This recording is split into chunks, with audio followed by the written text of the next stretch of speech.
welcome back everybody. We're gonna finish knocking out these bowls and knock them out with, I'm unsure right now. The Mango Glaze actually says that a lighter application allows for a little bit more crystal break. So I think I might only just put on one coat, and the reason I'm not gonna coat the whole glaze is because this is a speckled glaze clay, and it is gonna bleed through with some iron. So I want some of the raw clay to be seen. And the other thing people don't know is that clay and pottery evolved in the early ages, and that was mostly earthenware. And the rumors are that they just coated the earthenware with a beeswax, and they just ate right out of it. So, you want to always be safe when you're eating any kind of food in any plate from contaminants. But if you seal your product well enough and you take care of it, you should be able to pretty much use it for anything. But that's your own position to take, not mine. And I think I am gonna I want the green to pop through. Some of the mango glaze is real thick already, and this is a crystal glaze. So if you look at these little speckles, they're gonna melt, and I want them to run, but they never seem to. I'm never able to get them to run the way that I'd like them to. So, Amy's Pottery, our tagline is, we blend colors with imagination. There's so much you can do. In fact, pottery, and it should go back to the schools. It's disappointing, a lot of fun stuff that helps people really learn about the science and the elements is taken out of school.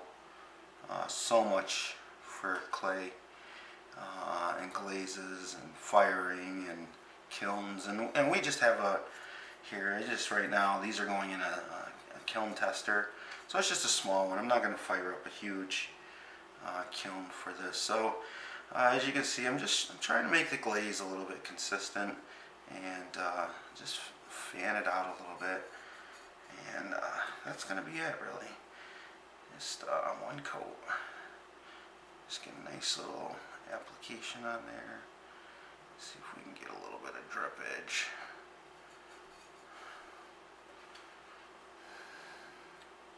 Let me move this back a little bit so I can see it. And then I always like to just make sure we've got where there's going to be a lot of activity with the spoons.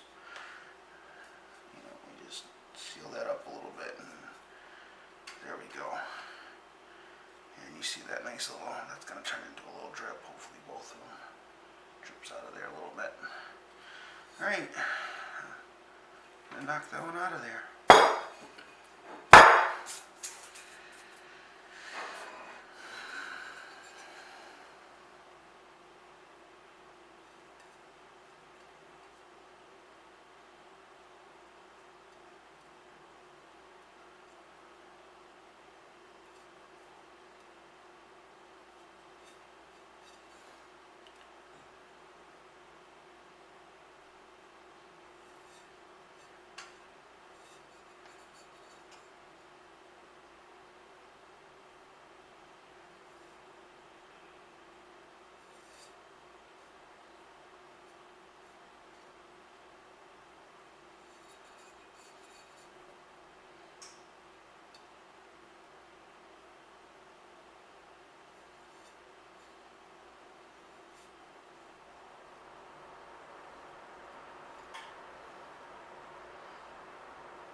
I get a nice little run on that one.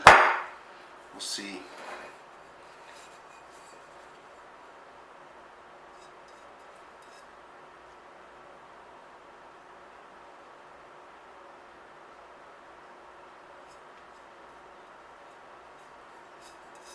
Sure looks pretty going on.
This is another reason why I'm not a big fan of the Mako glaze in the pints. I'd rather be dipping in it. Is, you know, look here, 4 bowls, and this wasn't expensive. I think this one is I paid $14 or $15 a pint, but you know, I would rather get the powder.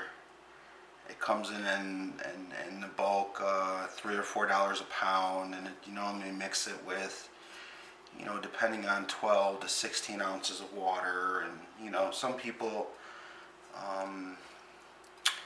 use something to filter the glaze through and make sure it's there, but really a good paint bucket with a drill mixer is really all you need, and it works so much better.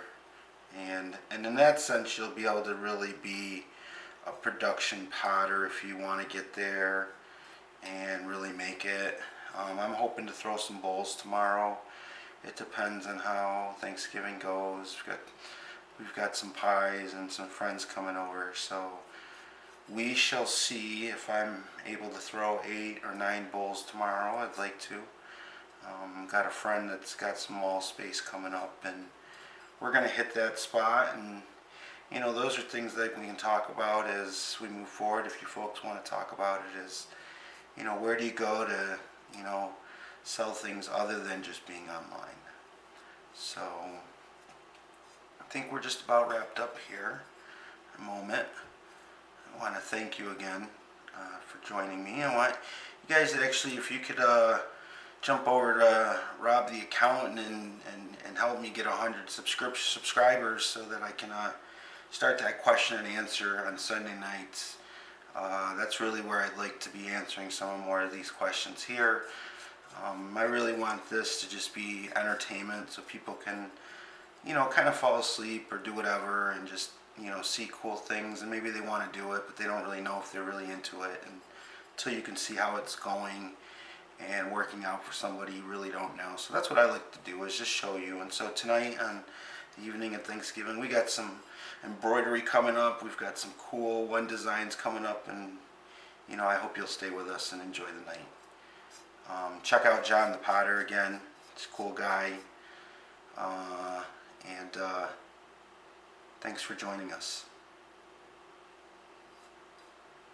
I think that might come into a nice little drip. Hopefully it doesn't roll down into my thing too much. Always use kiln wash. It helps. I know some people use clay pucks and things like that. That's just more product you're throwing away. And the kiln wash does the exact same thing for pennies on the dollar. I'm a little worried about that. Just a little bit. So let's fold it out just there we go. Just a little bit. Alright, thank you again for joining and watching our channel. And hopefully in the next 24 to 48 hours these will be out of the kiln and we'll be able to show you what they look like. Thank you so much and have a good night.